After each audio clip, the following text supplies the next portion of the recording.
Hello friends! It's been a while, hasn't it? The computer I happen to use for editing decided to give me the lovely holiday gift of a total implosion. So along with my relaxing week off, I got to spend a bunch of time fixing that. And wouldn't you know it, the thing that was the most broken was my editing software. So it really cut into my plans for filming videos. But we're back, we're up and running again. Hopefully when I finish filming this, editing will go smoothly. That's the plan. I'm not a computer genius, but I do try. And I did have some assistance from someone who is a computer genius, so that helped. All that being said, Vlogmas has been quite minimal. I did collect some footage of our little vegan quarantine Christmas though. Aside from the computer frustrations, it was really enjoyable. We ate a lot of good food, watched a lot of movies, even though it was a smaller Christmas than we would normally have. But you'll see it. I'll roll it right now.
I hope you enjoyed that and that you're not too starving now. I had a comment last time about my pie footage making someone hungry. I understand. Funny enough, I didn't know it was possible, but it took us probably 5 days to get through that tofurkey we had, and I might actually be not sick of it, but like done with tofurkey for a little while, which is saying a lot for me since it's one of my favorite things in the whole world. But for the foreseeable future, I'm all right. I'm all tofurkeyed out. Okay, what are we talking about today? Well, today I am doing a tag. I did one tag earlier when I first started this channel, which was an AuthorTube newbie tag. No one actually tagged me in it, so I just did it of my own volition. I didn't tag anyone else. But in this case, I was tagged by my friend Pavio, who is a brilliant creator and also pretty new to this platform. I really recommend you go check out his videos. His channel explores the many literary movements throughout history and cultures, giving an in-depth analysis of the works that define the period, and it's perfect for anyone who enjoys literature, philosophy, and/or history. Personally, I've learned something new every time I watch one of his videos, and my favorite thing is that his passion for the topics he discusses really comes through in every upload. I have mentioned this to him before, but if I had professors who were similar, I might have stuck around university a little longer. Before we get going, I will give you the disclaimer that unfortunately my book collection has been pared down a fair amount due to way too many moves in the past few years. But having my mom move in here, we got a literary injection in the apartment. So I might mention those a bit, but since they're not actually my books, I'm not going to include them in any of the bulk of the question answering. So without further procrastination, let's do this. Question number 1 is, how many bookshelves do you have? Personally, I'm at 2 right now, but throughout the entire apartment, we've got 9. Every room has a bookshelf or 2 in it, except for the bathroom, but books definitely do wind up in there as well. We collectively used to have a lot more books, but have had to get rid of at least half of them, like half of them easily, probably more than that. But hey, we've got a library across the street from us now, which is amazing, and when things calm down with quarantine a little bit, we will be taking out a lot of books from there and keeping our apartment a little cleaner than it may have been in the past, with a larger book population in it. Second question, how many books are on your bookshelves, or how many books do you think you have? Oh, well, give me a second.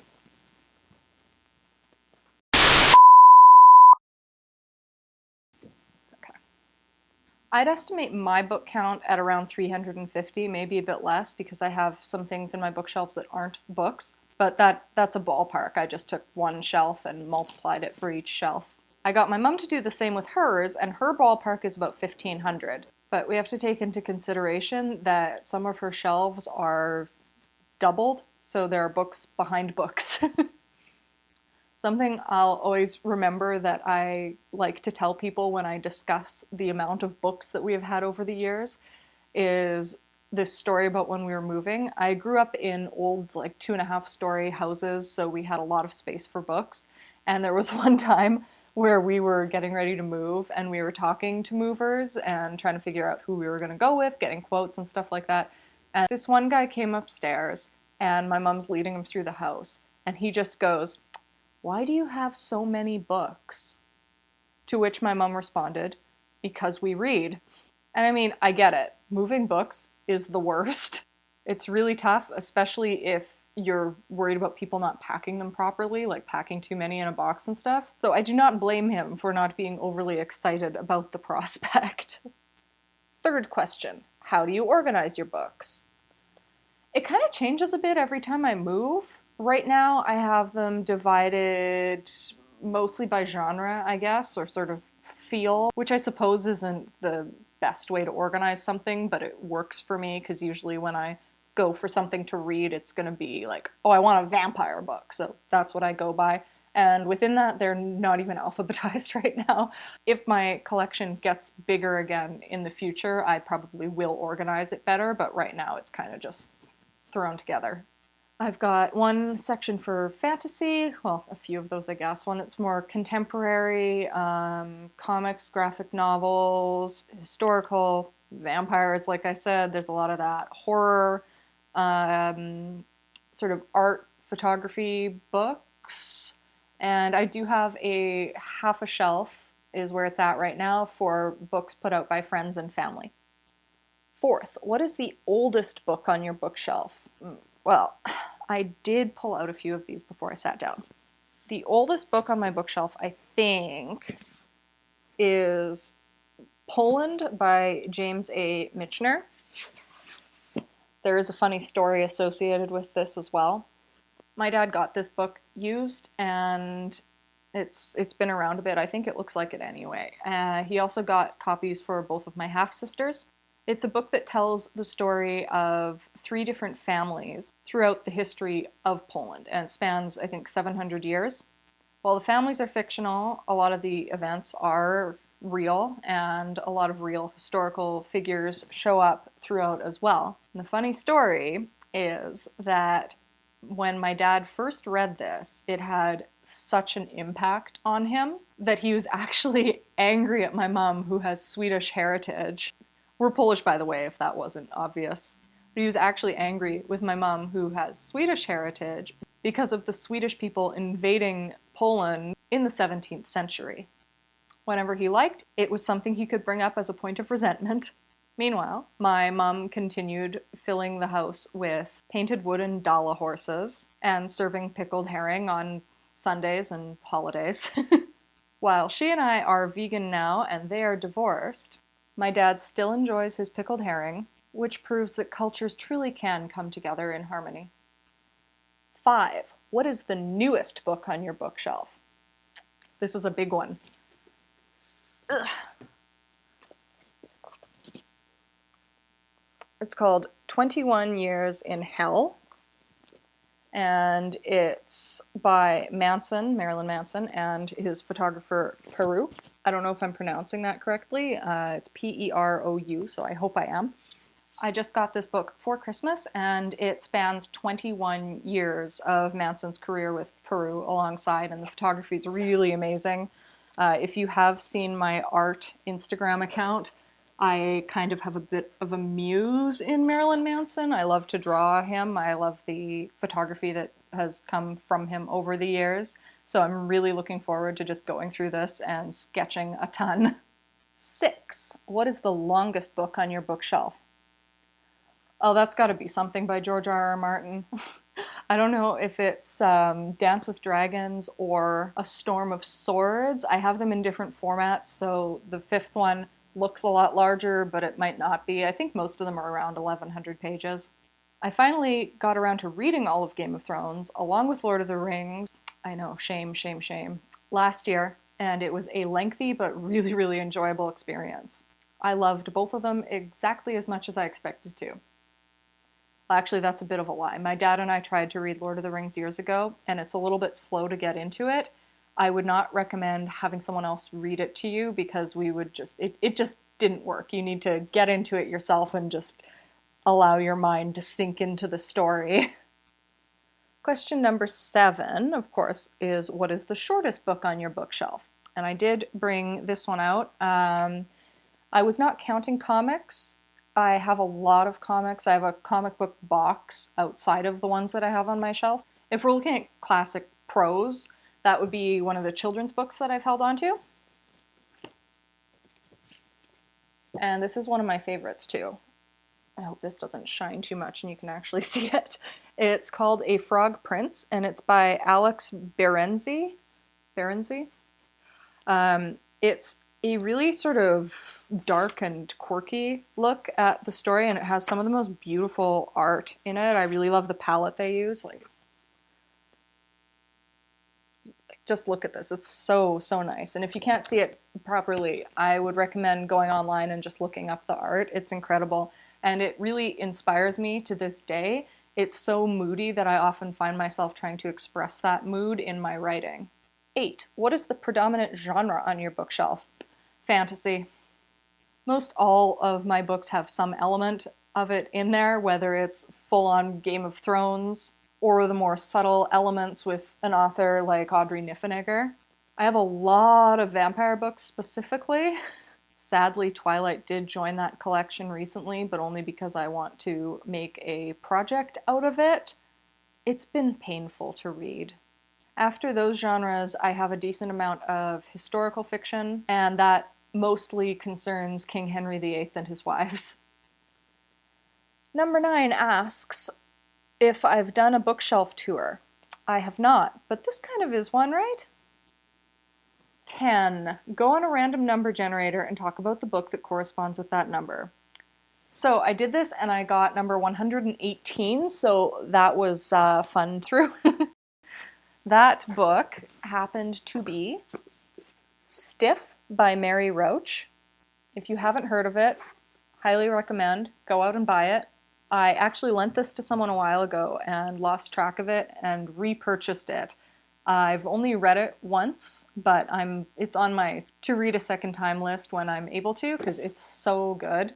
The tagline is The Curious Lives of Human Cadavers. And while it is clearly macabre, it's also very fascinating. I'll just read you the back here. Stiff is an oddly compelling, often hilarious exploration of the strange lives of our bodies post-mortem. For 2,000 years, cadavers, some willingly, some unwittingly, have been involved in science's boldest strides and weirdest undertakings. In this fascinating account, Mary Roach visits the good deeds of cadavers over the centuries and tells the engrossing story of our bodies when we are no longer with them. I read that originally when I was a lot younger and also in my 6 feet under phase. What am I talking about? I never left that phase. But it really helped me get around some concerns I had about death. I'm still concerned about death. I don't like the idea of it, but I felt a lot better about it and more interested, and it didn't feel so strange and alien to me anymore after reading it. Number 11, so we're nearly done. Do you have fan merch or any other decorations on your bookshelf? Well, I've been kind of bad with keeping my bookshelves exclusively books in this most recent move. I used to have a lot of DVDs and I got rid of a lot of them, and the ones I wound up keeping were collections that I didn't really want to go to the effort of finding again online, so like The Tudors, a full series, all of Buffy, stuff like that, and I wound up putting those in with my books because there aren't a ton of them left anymore. Aside from that, I have some really cute cat bookends on the tops of each shelves to add another shelf onto them, which I got at the University of Manitoba bookstore when I was working there. And finally, I think, yes, I have a framed autograph and little drawing of Boo from Monsters, Inc. that was given to me by Peter Docter, who's the Chief Creative Officer at Pixar. For the second last question, I guess it's not really a question, I am to show off my bookshelves, so I'm going to take some footage of them and throw that in here right now.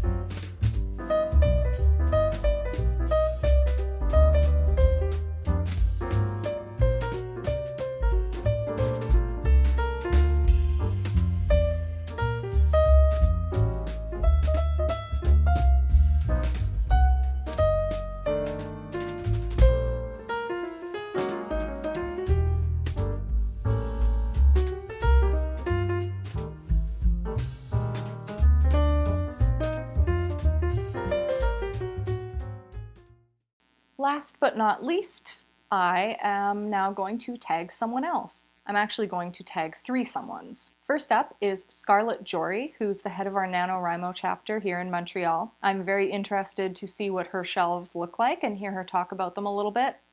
Second is Blink Drive, also known as AC Merkel. He's an avid NaNoWriMo participant who writes some really fun new adult fantasy, kind of in the same vein as Buffy. And if I haven't mentioned it before, I'm a big Buffy fan. It partially raised me, and I would definitely call Giles a second father figure. When I told Anthony Stewart Head that, he was a little concerned about how my own father would feel, but I assured him that it's all good. Finally, I'm going to tag someone who is not a part of AuthorTube or BookTube, and that is my cousin, Tavis Putnam. He does write scripts and is an incredibly creative, up-and-coming filmmaker in my hometown of Winnipeg. I just have a feeling he could do something entertaining with this challenge. But whether he does or not, you should check out his channel and watch through some of his videos. They're very, very good. He's got another channel on Vimeo with some longer stuff as well, and he's on Instagram and posts little stories and funny clips there too. With that, I hope you are all having a lovely holiday season, even if your festivities have had to be minimized. Thank you for taking the time to watch today, and double thank you if you followed my NaNoWriMo process and now VLOGMAS. If you have been here since the beginning, I really appreciate it. Starting this channel is one of my favorite things that I've done this year, and I'm really looking forward to what comes next. As always, please like, subscribe, and click the bell button so you actually get notified when I post new videos. And, of course, say hi in the comments down below. I love to hear from you. I hope that you are having a day that is as wonderful as you are, And a Happy New Year. 2020 is almost done, guys. I will talk to you in 2021. Bye!